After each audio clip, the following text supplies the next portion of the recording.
I'm Sarah Nicholson, Director of the South Coast Writers Centre, and this is Bibliotherapy.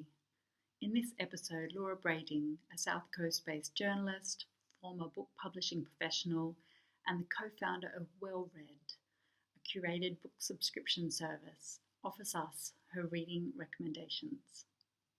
Hi there, I'm Laura from Well Read. I couldn't help myself and I've chosen 3 books to recommend to you today.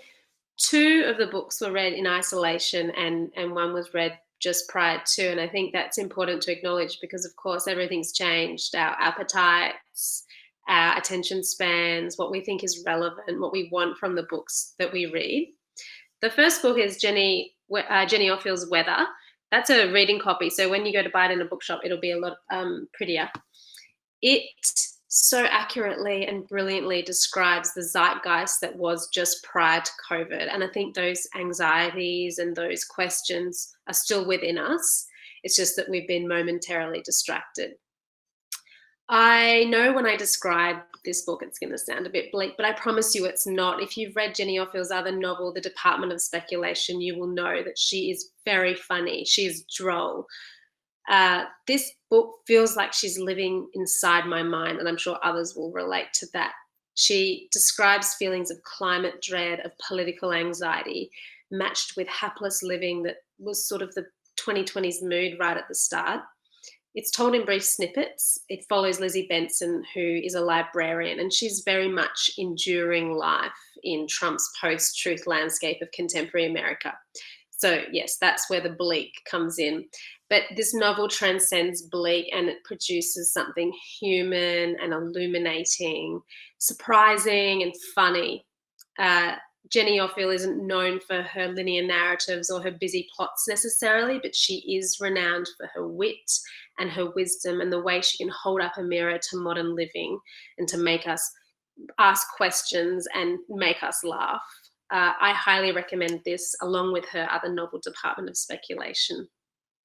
The next book that I'm going to recommend is a book that I read right at the beginning of isolation, and it was the first one that really sort of stuck, which I think is quite a feat given the abundance of overwhelm and anxiety that I, along with everybody else, was feeling at that time.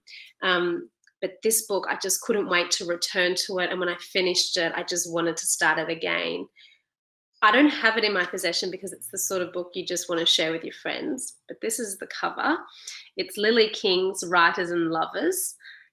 It is such a joy. It has the charm of a Nora Ephron film. I'm going to describe it to you, and again, a heads up, it's not going to sound like a joy when I describe it, but I promise you it is. It follows Casey. She's a 31-year-old writer, and she's just returned to Massachusetts after a relationship went wrong, and she sort of walks into another one. Her mother has just died, and she's really knocked sideways by grief and loneliness.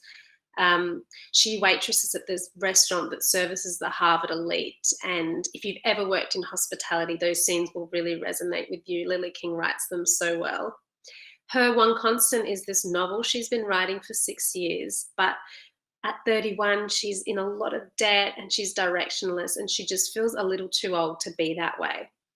At this point of the novel, 2 men enter her life, 2 writers, and I won't say too much else, otherwise I'll give it away, but it is funny and romantic. It's very intelligent and affirming and wise.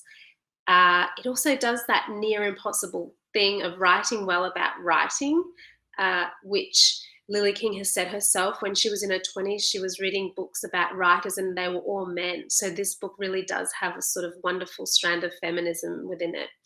It's about happiness and I just adored it. Highly recommend, get yourself a copy.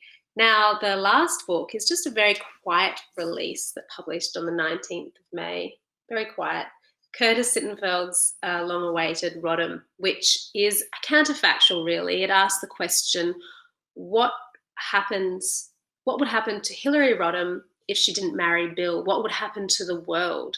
And it is such fun to read.